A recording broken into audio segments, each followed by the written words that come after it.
صباح الخير يا حبيبتي. صباح الفل يا حبيبي. ايه الحلاوه والجمال ده كله؟ عيونك انت اللي حلوه. طب ايه بقى مش هنحلي؟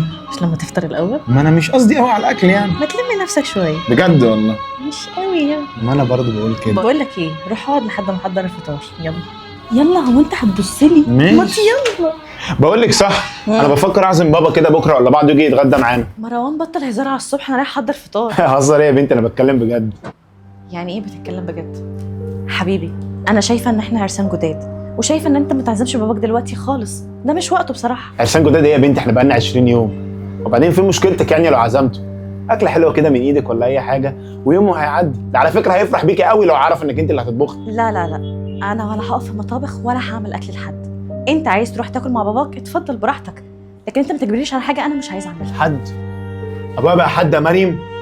انا اصلا مش بستأذنك، انا بقول لك ايه اللي بفكر فيه، وانت دورك هنا انك انت تقولي اللي انت شايفه حبيبي وينور، مش تيجي تقولي انك انت عروسه مش هتطبخي.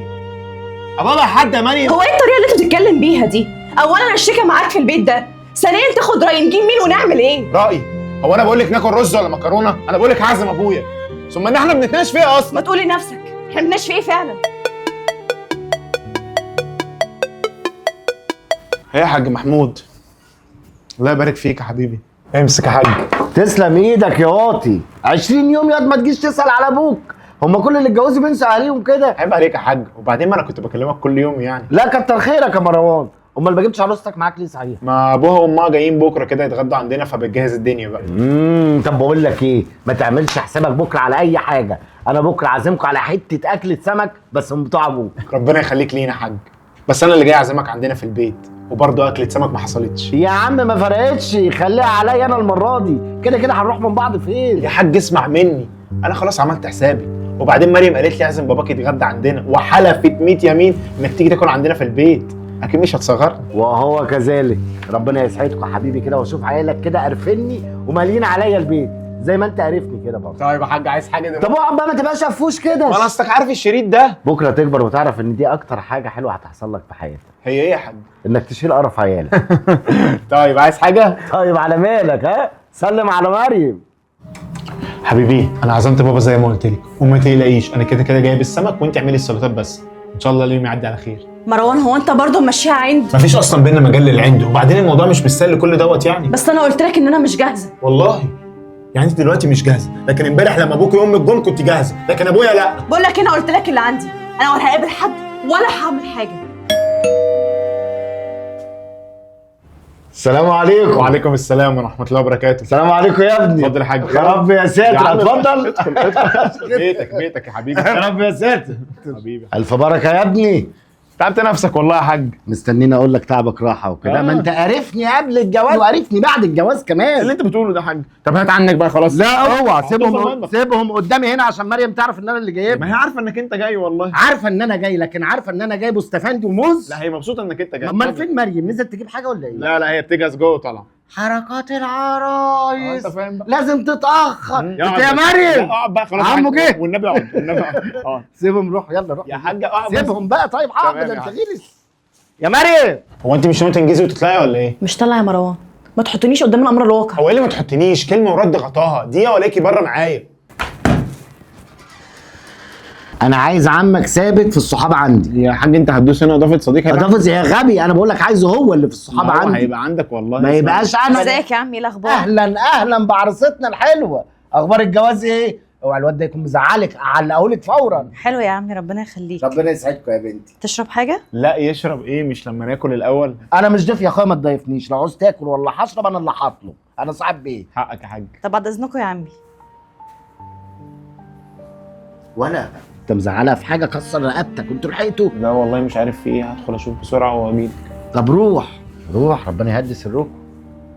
هو ايه اللي انت عملتيه بره ده؟ انا قلت لك يا مروان ما تحطنيش قدام الامر الواقع. حطك ايه قدام الامر الواقع ده؟ وش تقابلي بيه ابويا؟ يا عم انا مش جاهزه لده. ايه جاهزه ولا مش جاهزه؟ يعني جاهزه لابوك ومش جاهزه لابويا؟ انا جاهزه لابويا. لا ايه اللي انت بتعمليه ده؟ هتطلعي تصلحيه دلوقتي انا مش بره. هطلع اصلح لا، حاجه، هتطلع. خليه يمشي دلوقتي. يمشي انت اللي تمشي، وبعدين ابوك يلعن عليا كلام تاني معاه. روح كلم ابويا بقى. ايه اللي انت بتعمليه ده؟ أعمل اللي أنا أعمله. وبعدين ايه اسلوبك ده؟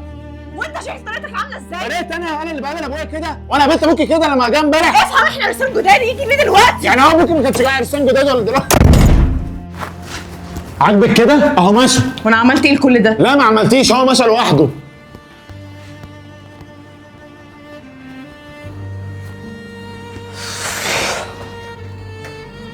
الحمد لله على السلامه.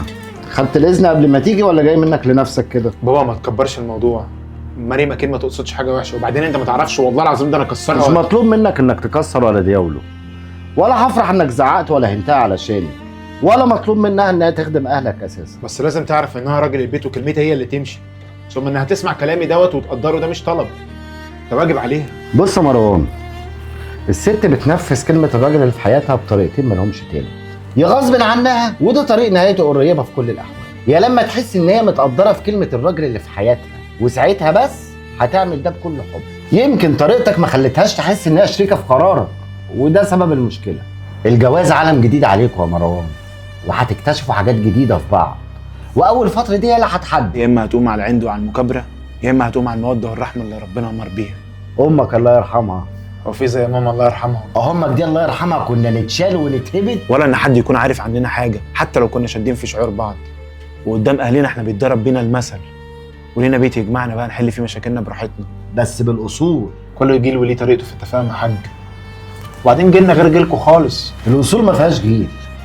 تصبح على خير يا مروان، يبقى اسلم على مريم. فكري في الكلام اللي قلته لك وانا مستني ردك. على فكره بابا بيسلم عليكي، وهو بيحبك فعلا.